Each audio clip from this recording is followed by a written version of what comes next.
I'm Sarah Mitkees. I'm an Egyptian. I originally was a software engineer, but moved to the world of education and human development and psychology 10 years ago. My story with mental health dates back to a year and a half ago. I have three main awareness moments that are very dear to my heart that I would like to share. Back in August 2010, I got infected with COVID. And I was one of these people getting this long COVID or being one of these long haulers. No one really knows what's going on with the long symptoms that persist for long. A lot of people exposed to, it's just in your head, you're okay. All your blood work is just fine. But I was sure that something was definitely wrong. I couldn't be unwell for a month and two and more, and something definitely is going wrong. Fortunately, I was one of the very few lucky people who got a diagnosis for this long COVID condition. I was diagnosed with an autoimmune condition that is known to be quite rare because people are very underdiagnosed with it. It's called APS, antiphospholipid syndrome, which causes the blood to be sticky, making the person more prone to blood clots. And digging and looking at research, I figured out that 50% of people who get COVID get its antibodies. I felt a lot of pain for the many people who are unaware of what's going on in their bodies and how they could be prone to autoimmune conditions like this one and others. I knew a lot of others in the long COVID population to have to get a diagnosis for autoimmunity in different forms. I was very fortunate to be able to get a diagnosis and knowing, actually stepping into the world of autoimmunity, which is something a lot of people know nothing about, just as I didn't know anything about it before my COVID infection. Autoimmunity being an invisible disease, people take like a good number of years to get a proper diagnosis. So I was happy, despite not being told why my autoimmune, what triggered my autoimmune condition other than COVID, what happened to me personally, what did I encounter. No one even told me what to look out for when they call this a life-threatening condition. Watch out, you can get a clot anytime, anywhere in your body. No one really told me what to even watch out for.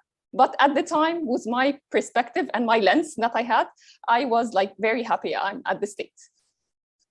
So fast forward a year afterwards, I was still unwell. I was at the radiology center, in which I mentioned earlier in speaking now, that this was my first deep awareness moment after my COVID infection. I had a very lovely, sweet, dear friend who was learning mental health in Egypt since a good number of years. I phoned her, I told her, I'm going to be right next to your home at the radiology center doing further checkups to figure out what's going on with my post-COVID. The doctor is suspecting maybe a second autoimmune condition on top of the first one I was diagnosed with.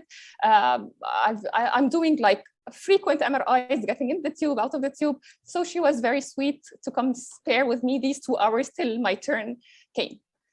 I have experienced some mental health work with her, but just in small scale things like allergy, neck pain, but not a serious autoimmune condition that just changed my life altogether a year earlier. She told me, you know what, blood conditions are related to devaluing yourself. And I thought, oh my God, really? Yes, this has exactly what has been the case over the past good number of years since I changed my career.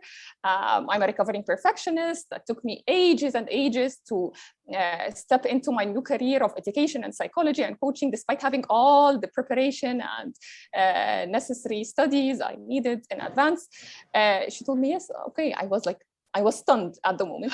The next thing, I told her I have very severe knee pain and there is something wrong. I've done an MRI. I wasn't really given a proper advice in relation to that.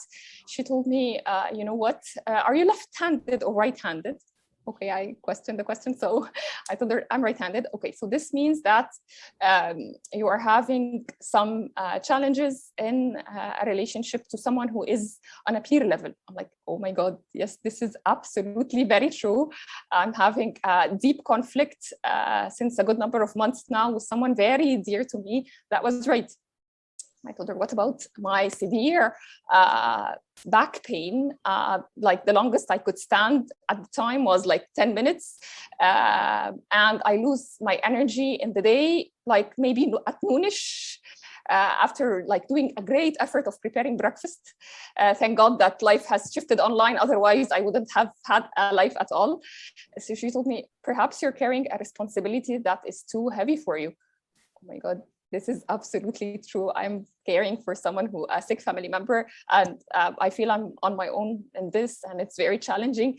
It was just amazing, the awareness and the way she was present to me, trying to figure out how I encountered this, the emotional struggles I was having. It was the first time after a year and 3 months that I went back home without a depleted energy. It was the first time. I was like, oh my God, what's going on? So now I'm back home. I'm okay. I don't have depleted energy anymore. I'm okay. I don't have to rest for a day or two after like spending a few hours outside. That was magical for me. That day, I decided I want to study mental health. I asked her, please let me know how I can study mental health. She kindly sent me to the link to Mental Health International. I figured out. It was November at the time. I figured out in January, there is a course that is gonna be running soon. I just registered to it and beautifully met our lovely teacher, Cora, and the amazing community who everyone had sharing their wisdom definitely added to the continuous healing journey. Arriving at the second deep awareness moment, it was when Cora had us do a meditation, closing our eyes and looking at a particular organ or part of our body and imagining what it means to us. At the time, since I have an autoimmune condition that is related to the sticky blood, I closed my eyes, and what just occurred to me that blood is related to flow of life. It was such a deep awareness moment at the time. I'm like, this autoimmune condition is not chronic as they had told me before. I'm going to work on having my flow of life more and more. And this is definitely related to being stuck. It's no surprise. It's called the sticky blood disease. I have been stuck for a good number of years because I have been a perfectionist standing in the way of my most important goals. But I'm like, no, this is not a chronic condition. Obviously, autoimmune conditions do have a cure. And our lovely friend from Egypt, Wala, who shared her story yesterday, also had an autoimmune condition that she said she recovered from. I'm like, okay. So there is hope here. All the deluded beliefs and conventions that we were offered before, no, they are no longer true. But I did have my doubts, like asking Cora from time to time in the sessions, are autoimmune conditions really healed? So you've heard stories before, Sarah. So yeah, but so I did have my doubts on and off. That was a big moment. Third moment, I want to be short because I know there is a speaker right after me, was when Cora was exploring with us being in depressive states and manic states. I realized that where I went to the depressive states when I wanted to help someone so much by the heart, and I did have an elderly family member who has had a severe health condition, and I didn't think from my own perspective, I thought that she should have more support. I saw it differently. So I did all my best to help her. But when there was no help offered as I wanted it to be at the level I would have expected for her to receive from others in her close circle, I went to a depressive state. So I shared with Cora in the exercise in our session how I went to a depressive state, and that was all what I realized at the moment. But then Cora told me, so obviously you went to a manic state when you were trying to help her. I'm like, oh my God, yes, this is true. Exactly.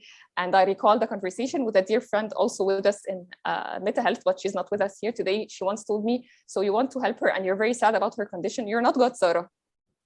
And Cora told me in that session, she's definitely meant to go through what she's going through for a reason. I'm like, oh my God, yes. And this is something I believe in so deeply, but it was at the level of the mind, but it didn't sink in enough to the level of the heart to make me achieve this balance. I was left after this session puzzled with all the level of awareness I got. I have a lot of hope after this awareness. I have been a lot better since a good number of months now. Haven't done my blood check, blood work yet to make sure if it's over or not. But no matter what, I'm back to myself again, finally.